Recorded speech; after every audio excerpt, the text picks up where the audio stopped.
এসেছেন ব্রেক করেছেন সুবহানাল্লাহ। সেই ইমাম বুখারী যখন হাদিসগুলি সহিহ হাদিসগুলি লিখছেন তখন সুন্দর করে ইশার নামাজ জামাতে পড়ে ওযু অবস্থায় পাক পবিত্র অবস্থায় তিনি তাসবিহ তাহলিল করতে করতে ঘুমের ঘরে চলে যেতেন, দুরূদ শরীফ পড়তে পড়তে স্বপ্নের মাধ্যমে যখন আল্লাহর নবী যখন বলতেন যে ইমাম বুখারী তুমি হাদিসটা লেখো, এই হাদিসটা আমার নবীর থেকে বর্ণিত, তখনই তিনি হাদিসটা লিখছেন, এছাড়া তিনি হাদিস লেখেন না।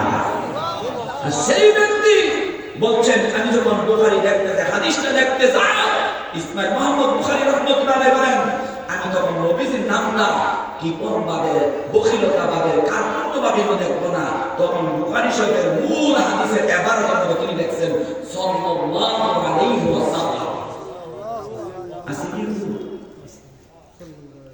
আরে ভাই বাংলা না, বাংলা তো লিখতে গেলে বলতে শরীফের সাথে আপনি সর্বদিন সাল্লাল্লাহু আলাইহি ওয়াসাল্লাম বুঝা যায় না?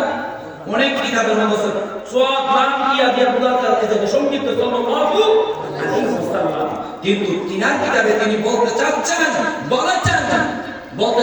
না, শুধু তিনি বলেছেন আমার নবীর নামটা যদি ছোট্ট আকারে সবচেয়ে সহিহ রূপটা যদি আমি ইমাম বুখারী না নিতে পারি তাহলে আমি বুখারী পরিচয় দেওয়া নবীর উম্মত করে পরিচয় দেওয়া আমাদের ঠিক না। তিনি প্রত্যেকটা হাদিসের মধ্যে তিনি লিখছেন সাল্লাল্লাহু আলাইহি ওয়াসাল্লাম। আমরা কেমন মুসলমান দুরূদ শরীফ পড়তে যায় জিমারে যায় একটু পড়ো তো সাল্লাল্লাহু আলা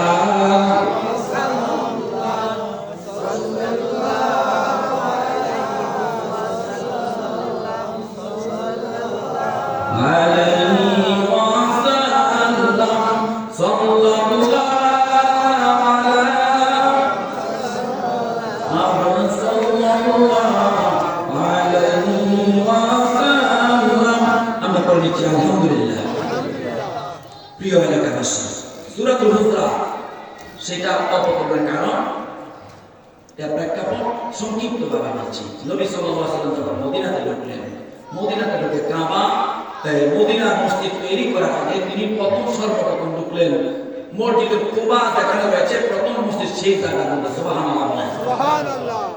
মদিনার ইহুদির সন্তানেরা ছোট্ট ছোট্ট সন্তানগুলি তখন আমার নবী যখন ঢুকবেন তখন প্রবেশ করবেন মদিনার প্রান্তরে, তখন সূর্যোদয়ের পর থেকে তারা সন্ধ্যা পর্যন্ত গভীর আযান নামাজ পর্যন্ত ওই সন্তানগুলি আমার নবীর হিজরতের অপেক্ষা করে তাকায়া থাকবে। কখন আমার নবীর আগমন ঘটে সেই জন্য তারা ওই গাছের উপরে, খেজুর গাছের উপরে তারা বসে বসে তখন তারা তাকাইতেন পাহাড়ের উঁচু গুহার উপরে, তারা পাহাড়ের চূড়ার উপরে তারা দাঁড়িয়ে থাকতেন, লক্ষ্য করতেন কখন আমার নবীজি আসবেন। এই বাচ্চাগুলি মুসলমানের বাচ্চা ছিল না মুসলমান, এই বাচ্চাগুলি এই সন্তানগুলি ছিল ইহুদির সন্তান। সেই সন্তানগুলি ইহুদির বাচ্চাগুলি ইহুদির মানুষগুলি যে কথাগুলি বলছে সেই কথাগুলি আজ পর্যন্ত শুধু নয়, আমার বিশ্বাস কিয়ামত পর্যন্ত সৌদি আরবের জমিনে জাতীয় সঙ্গীত হিসেবে থাকবে।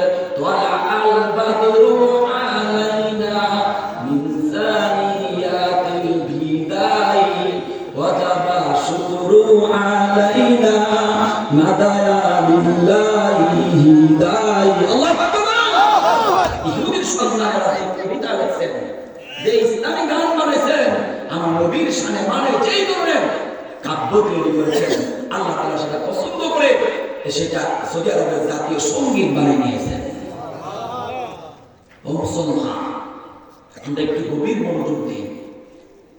ইহুদি সন্তানের কথাগুলো যদি আল্লাহ পছন্দ করে, আর আমরা তো মুসলমান, নবীর উম্মত, আখিরি নবীর উম্মত, যে নবীর শুরু জিনের আশা করতে পারে না, যে নবীর কোনো ছায়া নাই। আল্লাহ তাআলা বলেন নবীর মর্যাদায় বর্ণনা করেছি, আমার নবীর যদি ছায়া থাকতো আমাদের সাথীরা তুমি যারা থাকো তারা হয়তো নবীর ছায়ার মধ্যে পা দিলে নবীর সম্মান মর্যাদা কম দেখলে আমি আমার নবীকে ছায়া দেই না। সুবহানাল্লাহ সুবহানাল্লাহ। সেই নবীর কথা শুনতেছি আমরা। আমার সেই নবী যখন কুবা মসজিদে প্রবেশ করলেন তখন কুবা মসজিদ যখন হয় না 3 দিন থাকলেন, 3 দিনের মধ্যে 3 পাতা পূর্ণক নামাজ আদায় করলেন, 3 পাতা পূর্ণকের ভিতরে একটা জুমা বার করলো। কিছু মানুষকে নিয়ে সেখানে আবু বকরের সাথে ছিল কয়েকটা নবমুসলিম ব্যক্তি, ঈমান আনছে, কালিমা পড়েছে, তাদেরকে নিয়ে সর্বপ্রথম তিনি জুমার নামাজ আদায় করলেন। আর সেই জুমার নামাজের মধ্যে যে মসজিদটা, সেটা হচ্ছে মসজিদুল কুবা। আর সেই মসজিদুল কুবার মধ্যে যদি কোনো মুসলমান যেতে পারে, ফরিদপুরবাসী, যে 2 রাকাত নামাজ পড়লে আমার নবী বলেছেন উমরা হজের সওয়াব প্রদান করবে। ও মুসলমান, এই জায়গাতে যখন মদিনার মধ্যে ঢুকলেন, আমার নবী গায়ে দেখেন মদিনার মসজিদের জায়গাটা ইহুদির হাতে, ইহুদির বাচ্চারা ছিল তখন। এই জায়গার মালিক ছিল 2টা এতিম সন্তান। আল্লাহর নবী এতিম সন্তানগুলোকে তার কাছে নবী বাবা ডেকে নিয়ে এসেছেন, সুন্দর করে এই জায়গাটা তিনি সেখানে মসজিদুল নববীর আপনার তৈরি করার জন্য, সৃষ্টি করার জন্য সেখানে কাজ শুরু করে দিলেন।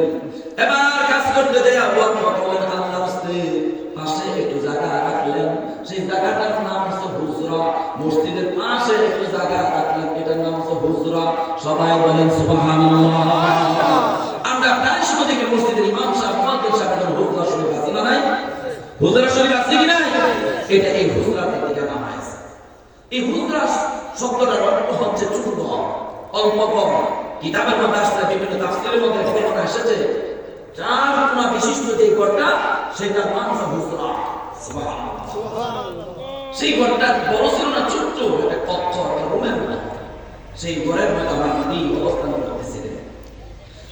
আল্লাহ রাব্বুল আলামিন সূরাতুল হুজরাত থেকে 1 থেকে 18টা আয়াত আল্লাহ তাআলা নাযিল করলেন। যদি কোনো মুসলমান, শুধু নয় গোটা পৃথিবীর কোনো মানুষ যদি 1 থেকে 18টা আয়াত শিখে আর আমল করে, তার জীবন সফলতা অর্জন হবে।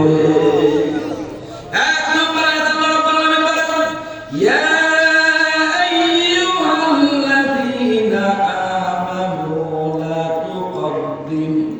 লা তুকদ্দিমু বাইনা ইয়াদাইল্লাহি ওয়া রাসূলিহি ওয়াত্তাকুল্লাহ। এই মানদারা, হে সত্যবাদীরা, ইয়া আইয়ুহাল্লাযীনা আমানু, হে ইমানদাররা শুনো, লা তুকদ্দিমু, যারা আগে পড়ে, বাইনা ইয়াদাইল্লাহ, 2 হাত নিয়ে যারা কথা বলো আমার নবীর অবস্থিতে, আমার নবীর আড়ালে, আমার নবীর অনুপস্থিতিতে হাত দিয়ে ডাক দাও। এই ডাক দিয়ে আমি আল্লাহ পছন্দ করতেছি না, কারণ এই ডাকের মধ্যে চরম বেয়াদবি পাওয়া গিয়েছে। নবীর দুশমন ছিল কি ছিল না? ছিল। নবীর জন্য ভাই আমার বলন্ত শত্রু ছিল কি ছিল না? ছিল। আল্লাহ তাআলা আয়াত নাযিল করলেন, ওয়া রাসূলিহি ওয়াত্তাকুল্লাহ, আল্লাহ রাসূল আর আল্লাহ তাআলাকে ভয় করো, ইন্নাল্লাহা সামিউন আলিম, আর আল্লাহ তাআলা হচ্ছে নিশ্চয়ই সর্বজ্ঞানী, সর্বজ্ঞানের অধিকারী। তো মানুষ তোমরা যা করো সব কিছু খবর রাখেন কে? বলেন, কেউ যেটা দেখে না সেটা দেখে কে? কেউ যেটা দেয় না সেইটা দেখে, কেউ যেটা শুনে না সেইটা শুনে কে?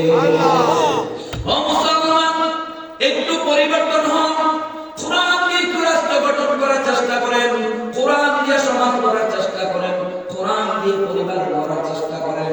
কারণ কোরআনের ভিতরে এমন কোনো কথা নাই যে আপনার জীবনে নাই। কোরআনের ভিতরে একটা সূরা আছে, সূরা নাম হচ্ছে সূরা, সূরার সাথে সূরার নাম হচ্ছে সূরা। এই সূরা যদি আমরা নিই, এটার অর্থ হচ্ছে ভাইরা আমার সেই রাষ্ট্র ভবন, গণভবন, সংসদ ভবন, এক কথায় এটার নাম হচ্ছে পার্লামেন্ট। কি পার্লামেন্ট? আগে বলেন পার্লামেন্ট। আজকে আমরা যারা বুঝি না, বলি যে কোরআনের সাথে রাজনীতির কোনো সম্পর্ক নাই, বুঝতে হবে তার কোনো ইসলামের জ্ঞানই নাই। কথা বলেন ঠিক কি না? কোরআনের সাথে তার কোনো সম্পর্ক নাই, সেই বলতে পারে এই কথা আবু জাহেলের মতো, সেই বলতে পারে আবু লাহাব, আবু লাহাব, যেই ব্যক্তি আবু লাহাব, আবু জাহেল, উতবা, সাইবা, মুগীরার মতো এই ধরনের জাহেল ব্যক্তি বলতে পারে ইসলামের সাথে রাজনীতির কোনো সম্পর্ক নাই।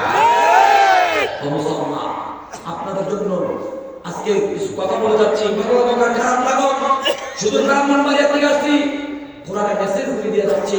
কোরআনের ভিতরে রাজনীতির নামক প্রথম একটা সূরা 29 পারা, প্রথম সূরা সূরাতুল মুলুক। মুলুক মানে রাষ্ট্র, মুলুক মানে রাজনীতি, মুলুক মানে আল্লাহর রাজত্ব পৃথিবীর মধ্যে চলবে, ঠিক কিনা? আর আল্লাযী বিয়াদিহিল মুলক ওয়া আলা কুল্লি কিছুর মালিককে অর্থাৎ এই পৃথিবীর মালিক হচ্ছে একমাত্র তিনি, যিনি হচ্ছে আসমান, জমিন, সাগর, নদী, পর্বত, যা কিছু আছে ইত্যাদি ইত্যাদি সব কিছুর মালিক আল্লাহ। ও মুসলমান, সূরা মুলকের ভিতরে আল্লাহ তাআলা বললেন রাজনীতির কথা, দেশ পরিচালনার কথা। আবার আরেকটা সূরার নাম রাখলেন সূরা। সূরা মানে পার্লামেন্ট, মেম্বারের বিষয়ে কথা আল্লাহ তাআলা তুলে ধরলেন। আল্লাহ তাআলা এই জায়গাতে শুধু শেষ করেন নাই, যে নবীর কথা বলছিলাম, মদিনা শরীফের মধ্যে আমার নবী গিয়েছেন, ওই মদিনা শরীফের মধ্যে মসজিদটা তৈরি করে, ওই মসজিদটার মধ্যে হুজরাখানা তৈরি করার পরে সেই জায়গার মধ্যে নবীজি একদিন নয়, 2 দিন নয়, 1 মাস নয়, 2 মাস নয়, 1 বছর নয়, 2 বছর নয়, 10টা বছর নবীজি পার্লামেন্টের প্রাইম মিনিস্টার ছিলেন।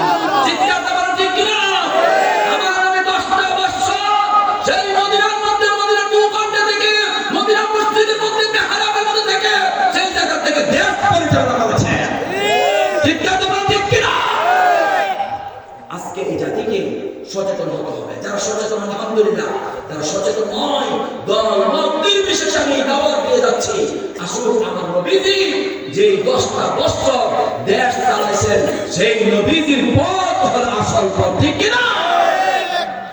ও নামাজি, কোরআন দিয়ে পড়ো নামাজ, রাষ্ট্রকে ও নামাজি, কোরআন দিয়ে পড়ো নামাজ, নিজে কেন করোনা, ঠিক কিনা? সবচেয়ে বড় আপনার 3.5 হাত বডির মধ্যে কোরআনকে সেট করতে হবে। এই 3.5 হাত বডি যদি আপনি কোরআন দিয়ে চালাইতে পারেন, আল্লাহর বিধান দিয়ে চালাইতে পারেন, তাহলে আপনি দেশ পরিচালনা সুন্দরভাবে করতে পারবেন। আপনার মধ্যে 3.5 হাত বডির মধ্যে যদি আপনি ইসলামকে সেট না করতে পারেন, কোরআনের বিধান মতো না চলতে পারেন, বুঝতে হবে আপনি আল্লাহর রাসূলের বিধানের বাহিরে চলেছেন। আসুন এই হুজরা ঘটনা 10 বছর যখন রাষ্ট্র চালাইলেন, এরপরে আরেকটা চমৎকার ঘটনা বলবো বলবো বলবো, খারাপ লাগতেছে? আমার নবী যখন ইন্তিকাল করলেন, কি সুন্দর কথা শুনেন, গভীর মনোযোগ, কান পেতে শুনেন। আমার নবী যখন ইন্তিকাল করলেন তখন দোয়া হচ্ছে না, যেটাকে জানাজা বলা হয়, জানাজা হচ্ছে না। তখন এই সূরা নাযিল হলো, পার্লামেন্ট নামে সূরাটা নাযিল হলো। আর এই কোরআনের ভিতরে আছে মুসলমান মজলিসে সূরা গঠন করে, পরামর্শ করে, সুপরামর্শ দৃষ্টিতে তার পরিবার চালাবে, তার সমাজ চালাবে, তার দেশ চালাবে, তার সব কিছু আল্লাহ কোরআন ইসলাম দিয়ে পরিচালনা করবে। কিভাবে? আমার নবী ইন্তিকাল করলেন, তিনি লাশ পড়ে আছে, তিনি মাইয়ে দিয়ে আছে, মৃত। ওই মুহূর্তে জানাজা হচ্ছে। আবু বকর, ওমর, উসমান, আলী, হায়দার সকলে মিলে পেরেশানির মধ্যে পড়ে গেলেন। আমার নবীর সে আসলের মধ্যে, রাষ্ট্রনায়কের মধ্যে, প্রধান রাষ্ট্রপতির মধ্যে কাকে দেওয়া যায়? সবাই বসে গেলেন। আল্লাহর নবীর সেই কবরের মধ্যে নবীকে রওজা